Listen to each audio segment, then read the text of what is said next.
Hello people, today's video is I'm going to show you how to make simple arroz caldo by Pinoy Taste. So today, yan ang mga ingredients natin. Agrat sana sasabihin ko, Arabi na naman tayo yun tayo Ayan, itlog, tag dalawa kami, bali apat kami, ayan. Huluman ko muna siya, sana huluman. Huluman ko muna siya sa malamig na tubig para hindi siya mamaya magkabiak-biak. Pag atin na siyang nilaga, kasi kagagaling lamang niya sa ref, ang lamig niya, giniginaw na yan. So, paiinitin muna natin siya sa normal lang na tubig. Ayan. So, hindi ako kontento ng isa lang na ilalagay natin sa ating arroz caldo. So, ginawa ko na siyang tag-dalawa ka na. Oh, ayan na. Ilalagay ko na nga siya sa lutuan. Pero hindi pa rin siya nakontento. Gibabad ko na nga siya, tapos naglitik-litik pa siya. So, ayan ang rice ko, no. Iba din ang pagluto ko. Nilaga ko muna silang lahat. Nilaga-laga para matanggal ang langsa. Ay, langsa, ano ba yan? Ay, ang amoy ng manok. Yung tawag yan. At saka same way, nilaga ko din ang manok. Siyempre, ay ang rice.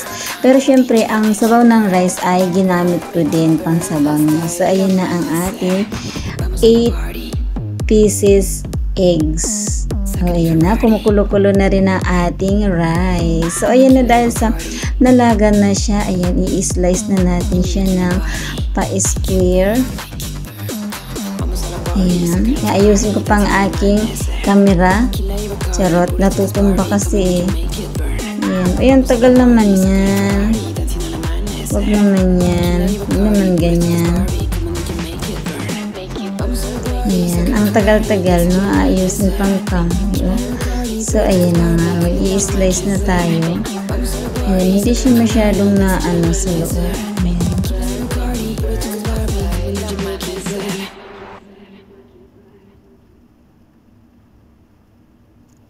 So, ayan.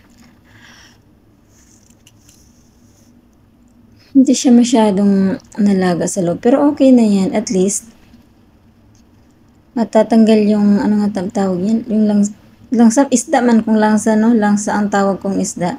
So, ayan na nga, magpiprito na ang tayo. Ano yan? Ay, grabe kainit ang aking mantika. Nag-uusok-usok.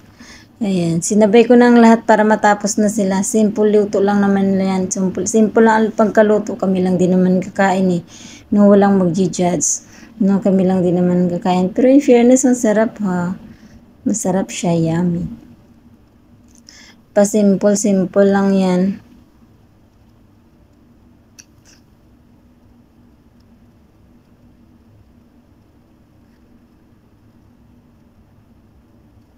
Pa-simple lang.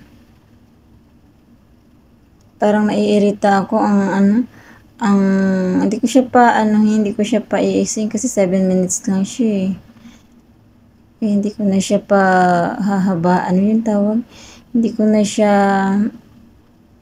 i-speed na yun. Ilalagay na natin ang ating chicken. Pinahaba ko pala ang pag slice. Sana all. So, ayan. I'm not energetic ngayon sa pagbubuwis over. Kasi kagigising ko lang at hindi pala, katatapos ko lang pala maligo at kagigising ko lang. So, I'm not in mood. Gusto ko lang talaga i-upload to para madagdagan ang aking videos sa aking isang channel. Kaya, ganyan. Parang malumana yung aking mga salita. Charot. Wala kasi akong gana. Wala ako sa mood. Ayan. Pero okay lang, kahit wala tayong gana, syempre kailangan nating gumana.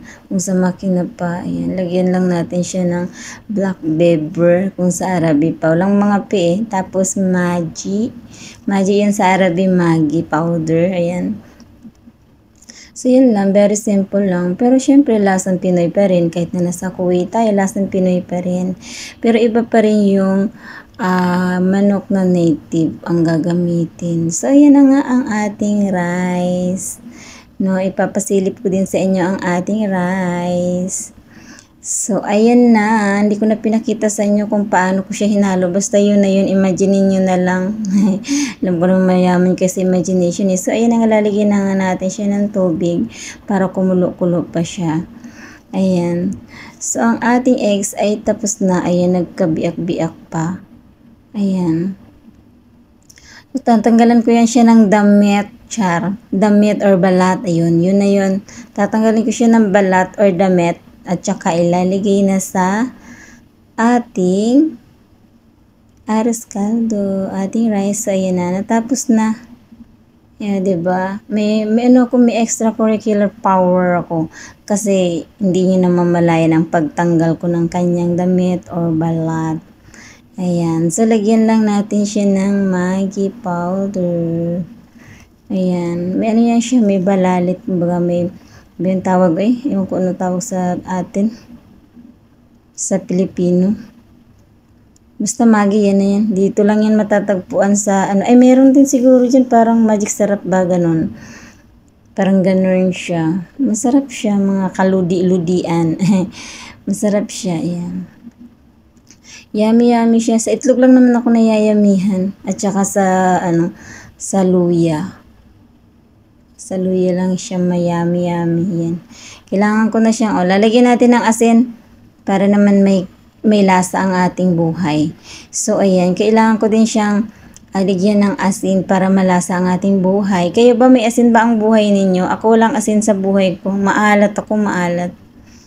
Hindi maasin, maalat, bitter than thought. So, ayan na nga, kakain na kami. Nilagyan ko na siya ng, hindi sila naglagay ng toyo at saka, lemon. Ako naglagay ako ng lemon at saka toyo. Yan. Yan. Lalagyan ko siya ng lemon at saka toyo. Ganyan ako. Gusto ko yung, ano ba yung tawag, sa lemon. Naku po, hindi na ako marunong. So, hanggang dito na lang. Thank you for watching.